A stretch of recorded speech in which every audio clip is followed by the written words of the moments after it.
Welcome to the Pulse Check podcast. We're your hosts. I'm Sarah. And I'm Sammy. Grab your beverage of choice and let's get right into it. Hey, welcome back, you guys. We got a very special guest on the podcast today. She is a mother of four. She has been a nurse for almost 20 years. This September, 9/11 to be exact. She's been in the ER for 15 years, ICU for 4 years, and the PACU for 5 years. It's the one and only Shawna Thomas. Want to say hi, Mom? Hi, Sammy. Thank you so much for having me today. Sarah as well. It's so great to be here with you again. I'm so excited you're here. They flew all the way from Minnesota. Yes, which is so awesome. I'm so grateful. They flew just for this podcast, you guys. Yes, just for the pod. And the swig. Speaking of, actually, as you guys know, we always start off with what we're drinking first.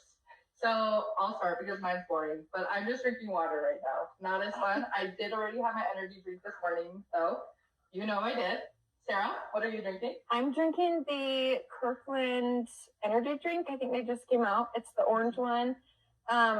It honestly tastes like the Alani. Oh, but cheaper. Yeah, cheaper. Yeah, shut up that. They just kill it each time. They really do. Anyway, so good. Yeah, Mom, how about you?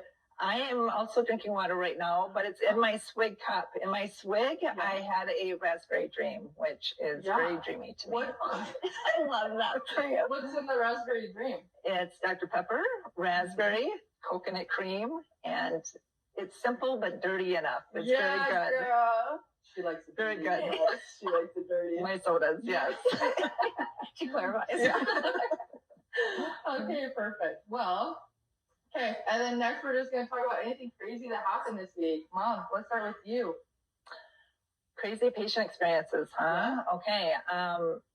So my current stint is in the PACU, and our MDAs or our anesthesiologists will always joke and say that they have yet to meet a surgeon who can estimate blood loss appropriately. Yeah. So I had a patient who came out after surgery, and the EVL was off quite a bit because her hemoglobin came back like 3 points lower than where she started. Hypotensive, when they brought her out, she was on pressors. However, her IV infiltrated, and so that was not good, and we couldn't get back one in. So not only was she low on volume, but she was also, in my care, we found out she was also septic. So there was a couple of things going on with this poor lady. But yeah. What septic means to the people listening. Please educate. Septic means, so sepsis means that there's some type of infection response, which usually can lead to fever, tachycardia, hypotension, increased respiratory rate. And she was a very sick lady. And whenever I would try to arouse her to see where her mentation was, she'd always say, "Oh, honey, this must be so scary for you." And she was more concerned about me as the nurse than her being sick. And I thought, what a sweet lady. I just said a silent prayer, like, please don't take this one. She's a sweetheart. She's more worried about me than her being sick. Yeah. That is so cute. Yeah. So anyways, we got her stabilized. And hopefully they were able to deal with the infection up on the floor. Yeah, goodness. I hope she's doing okay. I bet she is. I bet she is. Those little prayers go a long way. She's so cute. That's so nice. How about you, Sarah? So last night I worked, and we actually had to call. We didn't, but we almost had to call 2 rapids. Oh, so yeah. Okay. What happened? Just why do you have 2 very sick patients. They actually both ended up getting blood transfusions. Their hemoglobin was low. And then one, just her respirations and oxygen saturation just kept going really low. But we didn't end up calling a rapid. The respiratory therapist came in, drew ABG, but we didn't call rapids. I do think that after shift change, one did go to ICU. Oh, okay. So, yeah. Yeah, that's so just kind of crazy, but everyone was prepared. So, yeah, they weren't my patients, but we were just helping. Thank so, goodness. I know.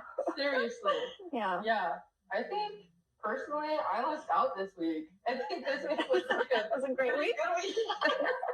I did have a patient that came in, and it was so funny because, like, on our floor, we have to do, I already talked to my mom about this, but we have to do, like, alert and oriented and, like, do full neuro assessments, like, every 4 hours for a lot of our patients. Mm-hmm.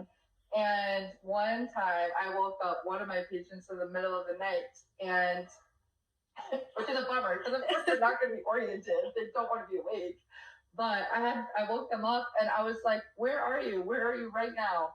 And they were like, they closed their eyes and they started thinking. And then they were like, some type of paradise. I was like, oh my gosh. I was like, if you're about to see some light right now, do not go to it. Okay. I'm going to Narcan you. I was like, wait till the day shift. Okay? 4 more hours. I know. Hold on. That was not the time. And then they officially they started thinking more, and they were like, oh, I'm at my condo in Arizona. And I was like, okay. A little bit closer. This is a lot closer to Earth. Good. I like her on the ground. Very good. But anyways, getting back to business, we're very excited to interview you today, Mom. It's going to be so good. So let's just start off with the number one question. What originally made you want to become a nurse? That's a great question. I think that my experience with my son, one of my children, when I was pregnant with him, we discovered that something was wrong with his kidney. Mm. And so when he was born, that kind of put us into the healthcare area. At the time, I was working as a stockbroker. My first degree was in business. And so at the time, I was working as a stockbroker. And I realized that there was just a lot of ways to help people a little bit more personally in that area. So there came a time where my job as a stockbroker, I worked the evenings, no longer was going to be there, and they let me go. And I thought, I think I just need to pivot and do a little bit of a career change. Yeah. Because it was like, either you travel or we're going to let you go. And I thought, I think I'm okay being let go. I think I want to do something different. And so that's what pivoted me into healthcare. I love it. That experience with him. That's so good. And guys, she's a powerhouse. She has a bachelor's in business and nursing. Okay? Not many people can say that. She's pretty jacked. That's amazing. Yes. Okay, next question is, do you remember your first day as a nurse and what stood out to you? That is also a great question, Sarah. So I think my first day... I thought of it. Same thing we did. I think my first day as a nurse, so I went right into the ER, which looking back, I don't know that I would recommend that for new nurses, but I did go right into the ER. And I remember the person who was orientating me, she walked me around and she's like, and this is the crash cart, because on top of it was the life pack. And I was like, I've seen this in shows, I've seen this in movies, but I cannot remember getting my hands on one of those in nursing school. Mm-hmm. And so I think that first day I realized what a big gap there was between what you're learning in school and what reality is. And I just remember feeling really like insecure, like what am I doing in the ER right now? But I'm glad I stayed. I stuck with it, and I'm glad I made that decision. Yeah. That's awesome. Sick, Mom. And then, so just to also specify is that you worked nights in the ER. So how did working nights impact your physical and mental health? Well, working nights, both of you work nights, am I right? Yeah. So you know what sleep is like during the day. It is not the same as working nights. And nobody can understand that unless they've worked nights before. Like they're like, oh, you sleep during the day. You sleep 8 hours during the day. It is not the same sleep. So that is going to affect you in a lot of different ways. I think physically, you just, I don't know, for me, I always just felt beat, right? Like I never thought I was getting enough sleep.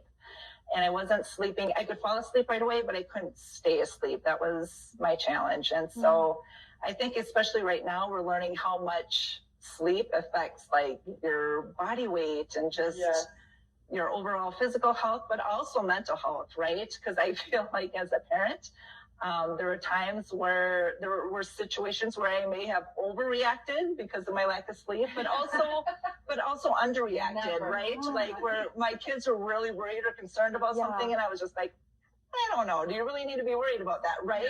Yeah. So I think it's just both physically and mentally and emotionally. Working the night shift can really be challenging. Totally. Okay. Yeah, no, that's crazy. I didn't even think about it emotionally. Yeah. Like in all the aspects. Yeah, well, like I know, like Sarah and I have talked about it multiple times too, and like with night shift, it has changed up like our hormones in such a way where we like just definitely feel a lot more emotional. Like, and like our emotions are less steady as they once were.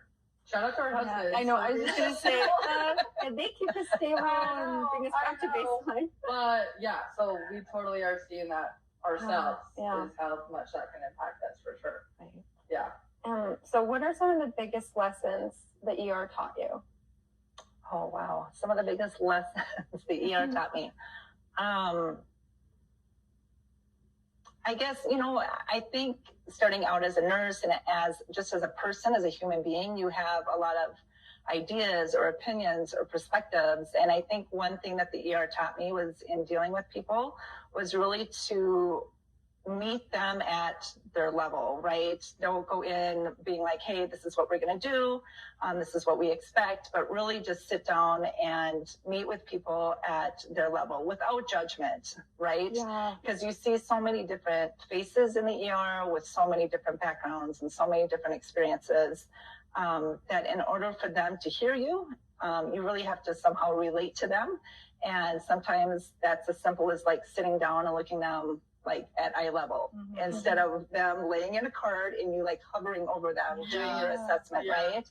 So I think that's really personal to be able to do that. Obviously, you learn a lot of skills in the ER, intubating and IV placement and central lines and a lot of technical type stuff.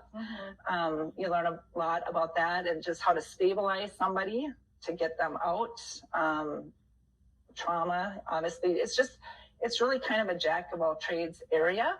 But I really think that it set me up for a good foundation and in other things. So so I did enjoy my experience in the ER. Absolutely. Yeah. Do you feel like that it like made you start thinking of like things that you would never do? Like ride a motorcycle or like what type of lessons you like that way? Are you like, make sure to buckle in your kids, guys, or make sure you're wearing a helmet? Like what have you experienced in that way where you're like, I will never Well, our oldest son, he was kind of a late starter in driving. And I remember him getting in the car and he wouldn't buckle up. And I'm like, you are not ever going to drive until you get in the car and you buckle up. Because I do think that was at the time where there was a couple of terrible accidents with high school students. So as a nurse, you see that. And then because of your experience, right? You become high alert on everything, right? Like, do I get a trampoline or do I not get a trampoline? Yep, everybody, we have a trampoline. Exactly, a pool. I mean, you see the worst. And so there needs to be some self-awareness, some emotional awareness as you're reacting to these situations and sharing it with your own family. Yeah, and being like, hey, if this happened to this person, doesn't mean that it's always going to happen. But if I can stop it, I will. Okay, well, with that, then, like, going along the lines of ER nursing, like, I feel like with nursing, it's hard to describe, like, your night to night or your day to day to people. Like, with all the noises that's going on, all the people talking to you, all the conversations and things that you need to do and, like, talk to people all the time, it can be very overstimulating. But with going along with the ER, like, what do you feel like with ER nursing that most people don't understand? Okay, I think number one, what people don't understand is that as a nurse in triage, my responsibility is to get the sickest people back first. I don't think people realize that, I just got here 5 minutes ago, I'm in this line. It is not first come, first serve. It's who is the sickest and who needs care right now. It's not that I don't care about your sore throat or your fractured ankle even, right? But if there's somebody who is sicker, it's my job to get them back sooner. And sometimes you have to wait as those people. And you don't always know what's coming in through the ambulance bay either. Right. So I could be taking care of somebody who's very sick, who's unresponsive, they're not talking to me. And then I, as a nurse, have to transition from that moment to go into another room to, assess an ear infection, right? And so I don't think a lot of people know where their caregiver, where their nurse has been.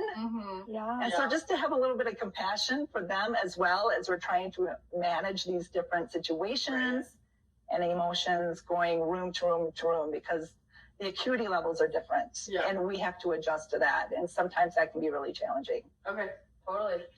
Yeah, that's so interesting. Like you just go, like you were saying, the emotions that you feel they range from basically 0 to 100 within minutes, seconds even, and you just have to cope with that, move on. And then in your patients, that's like, I'm sure you are very emotionally aware and like have worked so hard on emotional intelligence. Like that's amazing. And that can be a lot. Yeah, but okay, going along with ER and PACU, what made you decide to transition away from ER into PACU, ER ICU, and then because you work days in the PACU, right? Right. So right now it's the straight evening. We call it straight evenings, but I start at like 11. So it's a great shift because it's like 11 to 7:30. So it's not like 3 to 11, which is a lot of evenings. But I usually work that shift in the PACU. But yes, so I worked in the ER and I worked in the ICU, and I worked in both the ER and the ICU during COVID.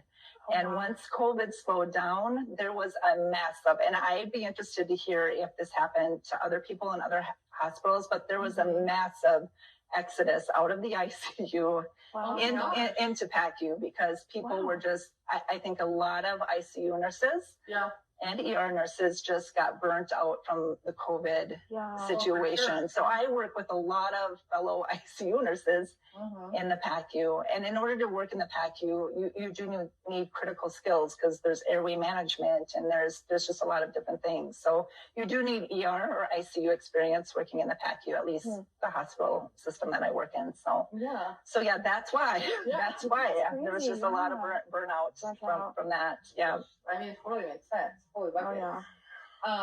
Well, with all those 3 roles that you have played with ER, ICU, and PACU, which one do you feel like has challenged you more, and why?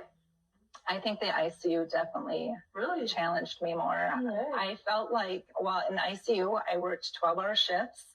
I was explaining to Sammy earlier that the ICU that I worked in, it wasn't one kind. Like I know the bigger hospitals, you've got a neuro ICU, you've got a cardiac ICU. The ICU that I worked in, we did everything. We did everything but burns and like ECMO. We would cannulate and ship to a bigger hospital, but we wouldn't keep them. But we did everything else in the ICU. So I think that was challenging. In the ICU, I saw more death in the first 6 months of me working there than I did in my 15 years in the ER. That's hard. So it was hard. It was hard because I think that as new nurses, you're like, I just learned that if I identify this problem and I do this intervention, that I will have a good outcome with my patient. In the ICU, it didn't happen that way. And you start, at least for me, I started to take that personally. Like, what am I missing? Like, I would go home, what am I missing? Like, why is this patient not getting better? You know, I'm doing these right things. Why is this patient not getting better? So I think it really challenged me critical thinking wise, but it also challenged me just as a nurse that, sometimes people aren't going to make it. You can give the best nursing care, and sometimes people are still going to die. So that was hard. That is so hard. That was hard. Yeah. Especially when I feel like we're all fixers. Like we're all like, okay, like we just got to do this. We have a whole game plan. We got our nursing plan. And then we're like, hey, we do all this. And then like you said, like we have an expected outcome. But if it doesn't go that way, we're just like, well, what did we miss? What did we screw up? But sometimes those people just have a different game plan. For sure.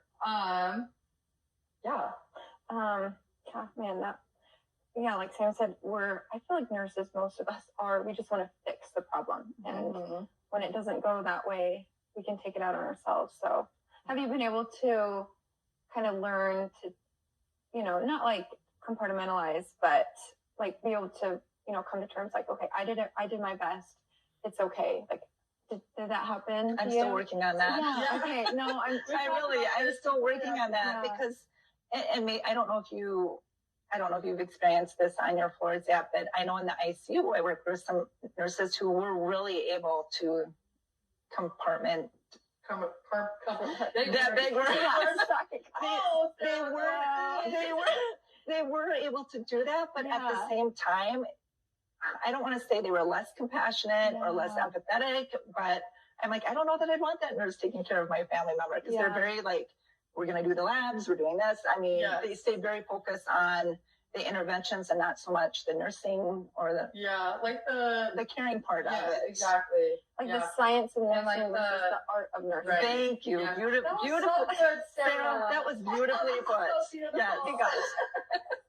Well, I'm sure you have both of those down. I just want to know, so what skills from the ER were you able to take into the ICU and PACU? So very, very fast critical thinking skills, I think.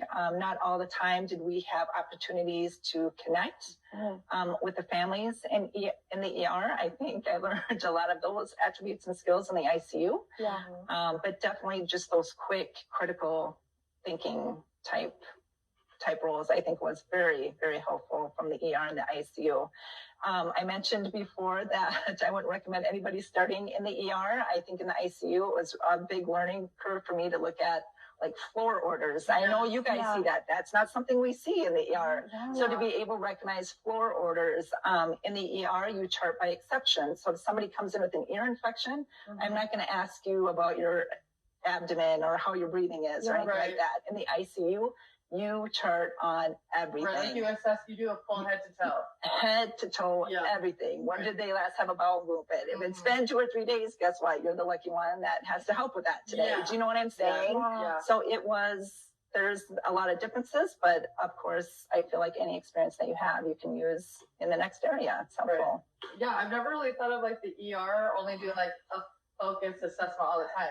But it kind of makes sense because with the ER, it's kind of like, you're there for one thing, and we're gonna try to fix that one thing while you're here. We can't go through the entire list of things that you have wrong with you at that point. Right. I think it gives more empathy. Like I feel more empathetic because in report, when we're getting a report from ER nurses, we'll ask them about the skin. Yes. And they're like, I don't know, I haven't looked. And sometimes we're like, okay, why? Yeah, I'm like, why have you not? But like, you know, like Shawna said, you know, if they came in with an ear infection, you were trying to treat the thing they came in with, get them stable, send them to the floor, or send them home. Or you know send what I mean? Home, if possible, because you don't want to fill up the floor with people that don't need to be there. They can get fixed pretty quick. That's so true. Okay. And then I do know like a lot of nurses out there, they got kids. They are single moms.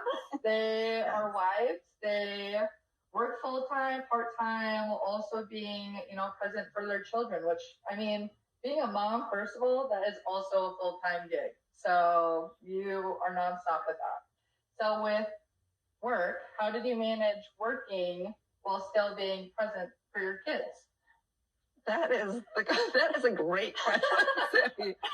That's the golden one. I would throw a question back at you. Did you really think I was present? Because looking back, I don't know that I was very present or mindful. Like I was present physically there, but was I really present? Right. No, I did right. Yes. So no, I know. You do the best you can, right? Yeah. But I do think, you know, I would go out of the way and try to get one-on-one, like with you. We would go out for breakfast. Yeah. There was times that we would go out, like after a shift, we'd go out for breakfast together, you know. So I do think you try to have those one-on-one moments with your kids, and you just do the best you can. You do the best you can, you guys. Well, I do feel like being on the receiver end of it, like just to say, like from my perspective, like I remember, like one of the memories that I have stuck in my head is of us being in our old house, and I remember that you just got home, and I was playing with my Barbies, and you like were exhausted, and I know that you were exhausted, but I still asked you to play Barbies. And for me to play Barbies? And you still came over and played Barbies with me, even though you were so tired. And I'd be like, like trying to like voice them. I'd be like, Mom, come on, let's go. And you're just like, I'm sorry, I'm so tired. And I'm like, oh, come on. But like, you did a fantastic job. And I know that you like put in as much effort as you can. Like, you can only do as much as you possibly could. And I feel like 1,000% that's what you did. So thank you so much for doing that. And I also feel like, again, being on the receiver side of it is like seeing you work and like seeing you being like, as a woman, just putting so much work into like what you're doing and like liking what you do most of the time. And I think that also like shaped me into the person that I am today, of like always wanting to make sure that I'm like working and I'm working hard, and just because I have such a great example of my mom. Well, you can't do this alone, right? Yeah. And you mentioned single ladies out there. I have a huge respect for them. Seriously, yeah. But I could not have done any of this without the support and partnership of my husband. I mean, in our home, if I wasn't there, Dad was doing dinner and changing diapers and doing dishes. I mean, there wasn't this role of, a woman does this and a guy does this. Right. Yeah. You're a partnership. You have to be. And I think that that's something that your dad and I did well too, was a partnership. So. And I feel like that's like another thing is like roles were a little bit reversed in our house. But I mean, like it was just, everything was filled. Like everything. Somehow. I didn't feel empty. Like obviously we had a lot more spaghetti than a normal person had. McDonald's. Grandpa's McDonald's. McDonald's all the time. Shout out Grandpa Thomas for always supplying us with gift cards. But it was like, I don't know, like it was always like so good and such a good time all the time. So yeah, so thanks, Mom. You're awesome. But yeah, go ahead. Yeah, going along with that, like, are you able to look back and think on like the moments that you're most proud of as a working mom? Like what are you most proud of? Like as just looking back. Her children. Sammy, you of course. Yes. Seriously, looking back, like I'm not taking any credit for how my children have turned out. They will joke that there were times they felt like they were raising themselves. So I don't take any credit for that, but I am really pleased and proud of my children and just the strong individuals that they are, and they're dreamers and they're rising, and I'm just really pleased with them. It makes my mama heart proud. Oh, that's so good. Yeah. Okay, tell us the true answer. All jokes. Okay, so now looking back as nursing when you first started to nursing now, how do you feel like, because I definitely feel like there's a lot of new things that have changed. What have you noticed in changes since from the beginning to now, so when you started?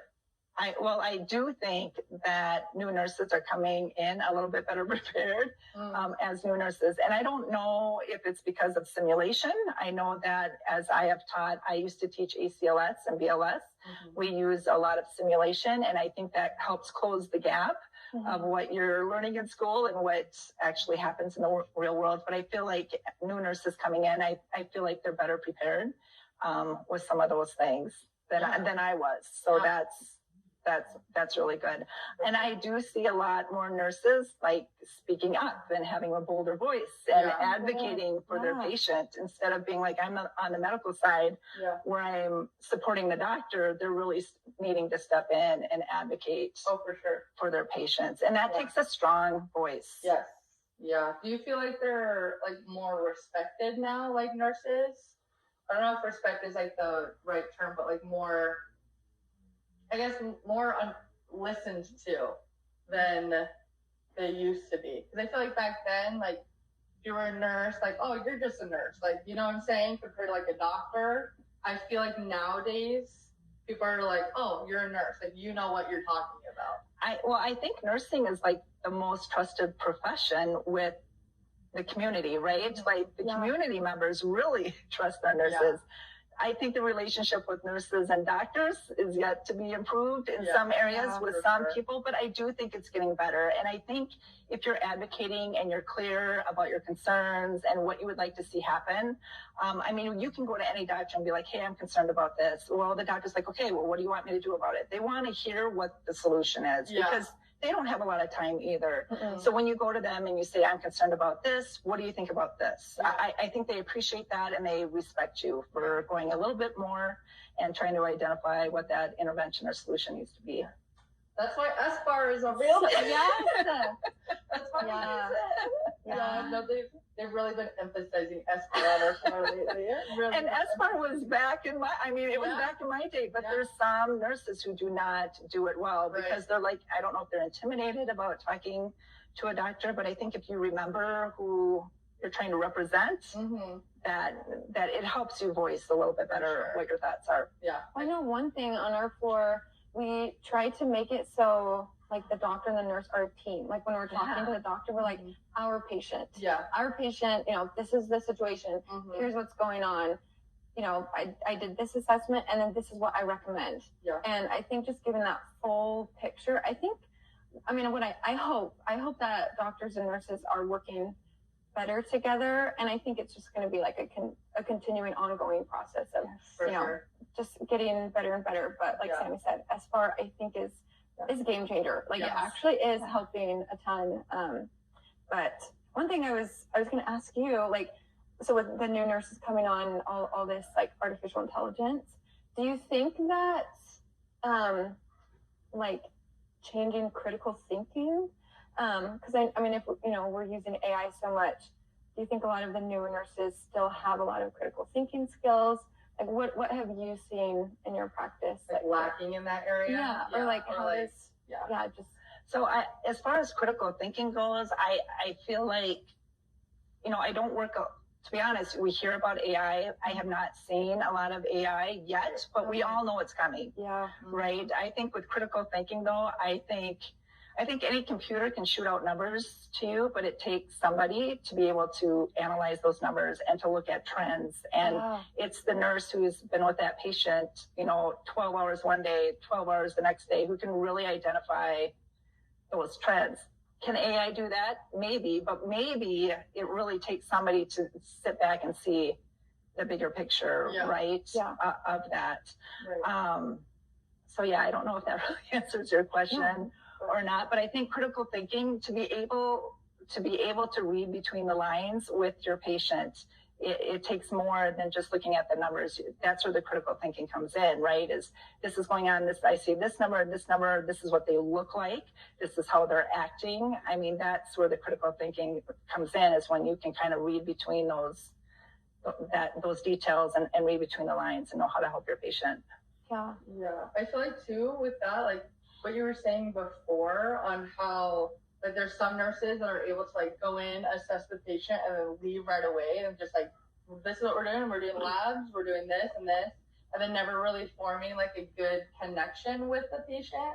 I think if AI were to ever come into play with nursing, I feel like that's going to be the biggest struggle. It goes along the lines of what you're saying. Is like, the bigger picture, like AI isn't going to be able to see that because they don't have that connection with the patient. They're not asking like all those questions and like getting to know their patient. They're just kind of reading what the patient's telling them, and then boom, that's it. Like nothing more. No emotions, no emotional intelligence. Out there. Exactly. So I think that's where it would be the biggest downfall for AI. Well, you think about the attributes of nursing, right? The kind of people you need to be in those situations. AI and compassion, really? How is that going to look, right?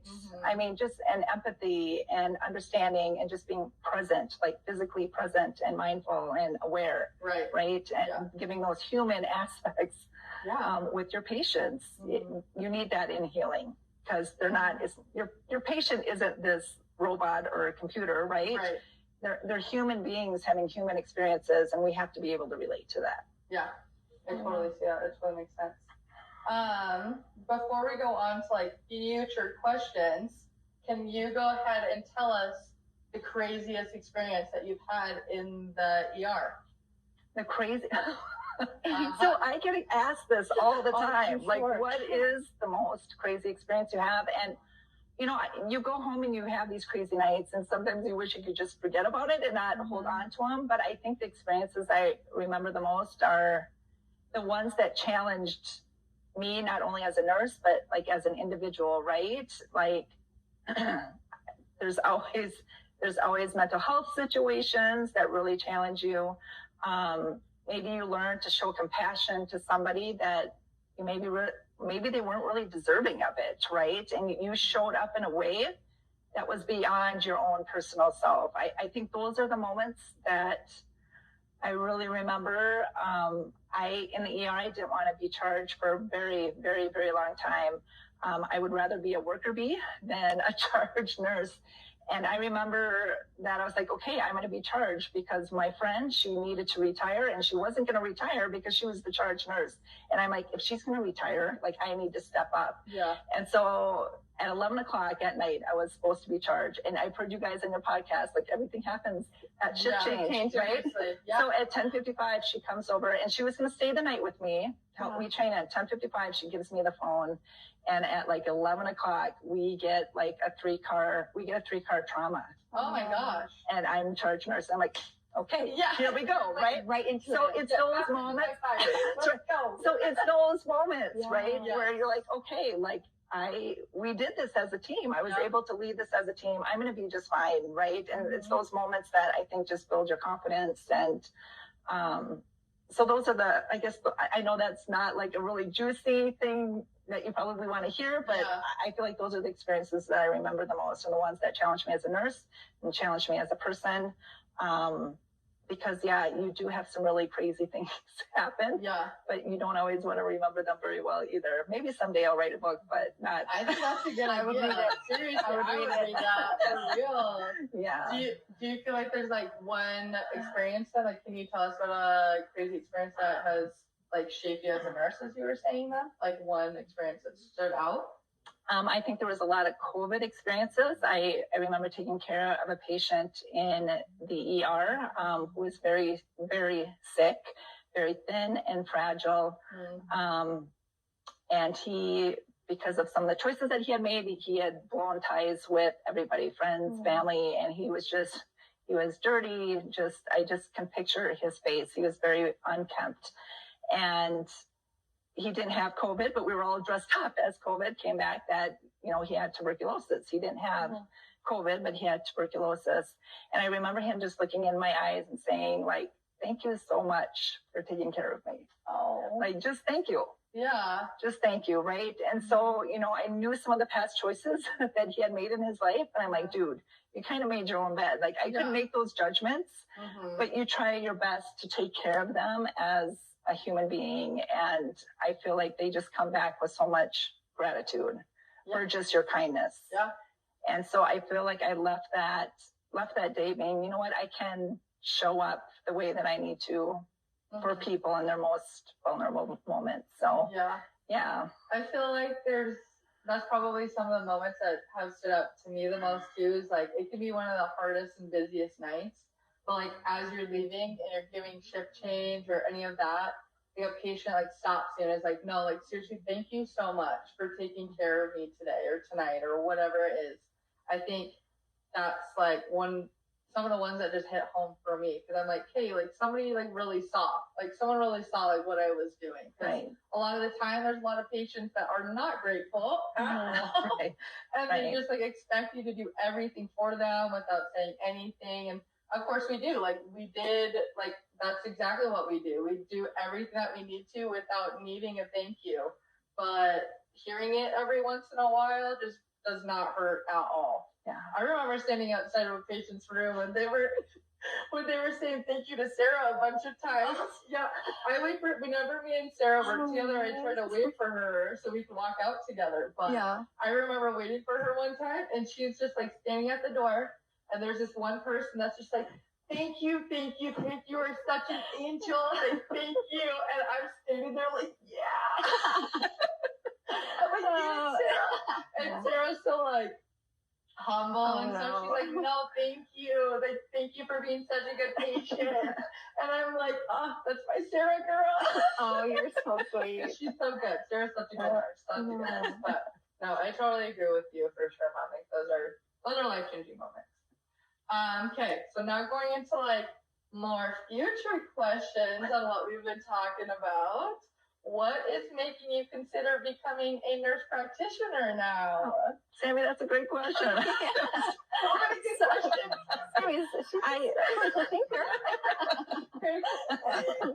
No, I've just been thinking a lot lately, like about my personal core values, right? And some of those values are autonomy and just creativity. It kills me, and I know that we work in the scope of practice, but for me, it kills me to have to call the doctor and ask for things like Tylenol. Yeah, and I'm like, really? Because I take that. Yeah. Just things like that. Just, and just being able, with the experience that I've had, I feel like I've gotten to the point where I can kind of see the bigger picture, and I think I want to help people a little bit more creatively. What is the word? Creatively. There we go. I know. Everybody, I've been up since 3 this morning. Let everyone know you have not slept in hours. So anyways, just looking at those, and I do think educating is important, and so, and for me too, like I want to learn more. Like I have this love for learning, and it's time. It's time to just think bigger, I think. I don't know that I will get paid much more as a nurse practitioner because I've been in nursing for so long. But right now, money isn't really something that's motivating me. I just have this love for learning, and it's time to That's so good. make my brain cells work a little harder. So good. I'm so excited. It's such an exciting time. That's so awesome. And I mean, like you said, money isn't your biggest motivator. I think you're going to be the perfect NP because money, if you can take money, not have that as your main priority, it really shows your true colors and like shows that you really do care about people. And going along with that, what like role interests you the most? Like with nurse practitioner, what is most interesting to you? I'm actually thinking, and Sammy, I don't know that we've talked about this. So you're going to slap me, Yes. So there is a women's health program that I'm looking at for nurse practitioner. No, but I am really interested in that because I feel like we're hitting women's health like just the tip of the iceberg on that right now. Sure. I think there's so much coming out that I want to learn. And as I've looked back in taking care of people and learning more about different cultures and things like that, I really am drawn to women and their challenges with health. Yeah. And so I'm excited about looking at that a little bit closer. That's awesome. I mean, guys, this is a raw reaction because I had no idea because we talked about like holistic. Yes. I always thought you were wanting to go the integrative essential oil route. The integrative health. Yeah. Sorry. Holistic. We have a jug of essential oils in our family, you guys. So yes, it's all good. I'm like, I have a headache. She's over here around the corner. Here's some lavender. Here's some tea tree oil. I'm like, no, I'll just take a Tylenol. Okay, so this is all stuff I learned in the ICU. I want you to know that. That's one of the things. Like when we would get bads at night, we would use these oils, right? Mm-hmm. And in the PACU, we use things to help patches to help with nausea. I mean, these are real things. We use it so we can laugh. But there is science behind all of this. I believe you. You just put a little excessive sometimes. Please tell us how you really feel. Can you break it down for us? Oh my gosh. But yeah, we love a more natural route. Women's health, I totally can see you going into that. I think that's a great route. I think that's good. We talked about it a bunch because you know that I'm interested in that. So I think that, oh my gosh, power moves. We're going to make our own footage. Well, and I think about women and their families, and I'm not putting guys down. They have a role too. But when you think about health in the family, who is mostly working with that, right? Yeah, right. It's mom, right? Yep. So whether it's how they prepare food, whether it's how they care for the kids, I mean, I feel like women have a huge role in that. And I think if we can help women feel good, that can transfer down to their children. Right. Oh, totally. So good, Mom. Going along those lines, though, I know we talked about you doing nurse practitioner school for a little bit. You've been pushing it off. Yes. Yeah. So along that, I know there's definitely a lot of nurses out there that are thinking about going to school but have some fears. What fears or hesitations do you have about going back to school? If any. I am a good writer, but I don't like writing papers. So that's a huge hesitation for me, right? I mean, once I sit down, I can do it, but it's not one of my favorite things to do. Yeah. Obviously the cost Yes. is huge, right? And I don't know, I don't want to say at my age, but I am older than you too. And I'm like, once I get through, how long am I going to work for? And is there, I don't know. So we'll see. Mm-hmm. So yeah, I guess the cost of school is a little bit of a hesitation for me. But I used to go to school wanting to get good grades. I can honestly say I want to go to school just to understand and to learn better. Yeah. Like, I'm not going to be focused on my grades. I'm excited to actually learn and become a better caregiver, I guess. Yeah. I think nurse practitioners would be cool just because you get down to more like the cellular level of things instead of like just the interventions for things. Right. They're just more like, oh, you're experiencing this and this is why you're experiencing it. And like the kind of like how like my brother is going through medical school right now. I think it's probably going to be like that, where he's focusing more on the cellular level of things and being able to fix it from that level. I think that would be cool to know it in that way too. Sure. So, absolutely. I think that's pretty awesome. Okay, so you know that Sammy and I are newer nurses. What advice would you give newer nurses in general? I would say not to stay in one area for your entire career, right? Because that's not what we want to do, right? I would say, I mean, it goes back to emotional awareness, right? If you get to the point where like, I do not want to go to work, right? I mean, maybe it's 2 or 3 years from now, maybe it's next week, I don't know. But if you're like, I just do not want to go to work, I don't have the energy, you don't feel motivated, I would maybe take a look at where you're at and where you want to be and have the courage to make the next move. So I think another piece of advice would be, and you guys are both sweethearts, but just for new nurses, like, you guys, I love you too. I think another piece of advice would be to just be mindful of the shift report that you give, that you set up that patient in the best light, because there's been times where I've received nurse report at shift change and I'm like, I totally know how this patient was treated, and you feel like you got to go in and start fixing things, right? Because of interactions and things like that. So just, when you come on, don't be like, they drank, they've smoked, they've done all these things, they don't have any family. That I don't know, is that helpful in a nurse report? Right. Maybe towards at the end, but just set like, that patient. Why are they here? Yeah, exactly, right? I don't need all that gossip. Exactly. Because now I know how that patient was treated during your shift. And now I feel like I need to go in and fix it. Like, not cuddle them, obviously, but to fix things, right?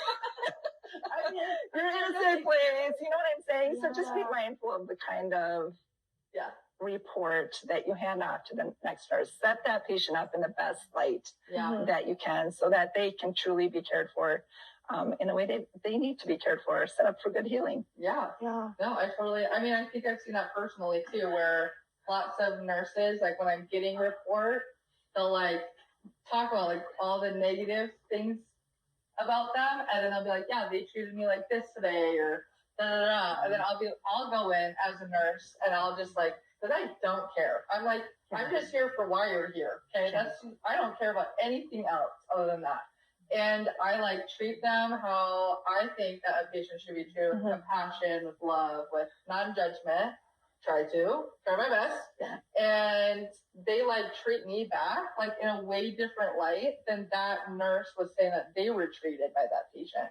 So I think, like, again, treat others how you want to be treated, but also it's our job to not focus on their past, but more of why they're here and take care of them while they're in your care.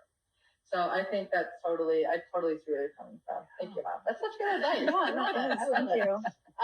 Okay, well, I think a good question to end here would be, as you know, Sarah and I are huge on like mental health, on fitness, on taking care of ourselves and wellness. So how do you personally avoid burnout? And if you have been burnt out before, how do you recover from it? I have been burnt out, right? Yeah. I mentioned COVID and the mass exodus, right, from the ICU and burnout there. And I think it really just goes back to rediscovering yourself and the things that you enjoy doing, right? Like you are people outside of work. Mm-hmm. What energizes you? What brings you joy? And connecting to some of those things, especially creative things, because I think creativity it can spawn a lot of great energy in you. I think creativity is huge. And just be careful about how you're speaking to yourself. Would you speak to your patient the way that you're talking to yourself? If you're showing compassion to your patient, are you showing compassion to yourself and where you're at? I mean, some days you're going to wake up and be like, you know what? I wanted to have friends over tonight, but I don't know that I can do it. And it's okay to be like, hey guys, let's reschedule next week or something like that. It's okay to do that. So just stay in tune with what energizes you and keep doing those things. And I know it's very tempting to do overtime and to pick up shifts, but right? You're trying to pay up loans, all of those things, right? And you guys are getting new homes, and I totally, how tempting that is. But something's got to give, right? Something's got to give. So just make sure that you're providing that self-care for yourself. Yeah. What does Shawna Thomas do for that creativity? No. Now we're getting personal, right? No, I actually do. Okay. Say it, girl. Say it. No, I actually, when I exited the ICU and I took up playing the violin, and Sammy will laugh. This is what she wanted me to say, because when Sammy comes home to my house, she tells my husband, please make her stop. So I play it as a creative release because I love it, but I'm not good at it, but I love it, and it energizes me. It energizes me. No, but I connect with my mom, and we quilt together. I do like to sew. I've always enjoyed sewing and creating that way, and we live by a park by our house, and I love biking out there and walking out there. So yes, those are some of my favorite things to do. Ways, Mom. That's perfect, especially when I'm not home. You play the violin all you want. Play it all. You want, girl. That's crazy. Funny. I think we'll just talk forever. For a long time, for real. There's so many things we can talk to you about, but thank you so much. I know that there's going to be so many people and other nurses that are going to appreciate what you've had to say with us today. But anyways, guys, we'll see you next week. Yeah. Thank you. Thanks.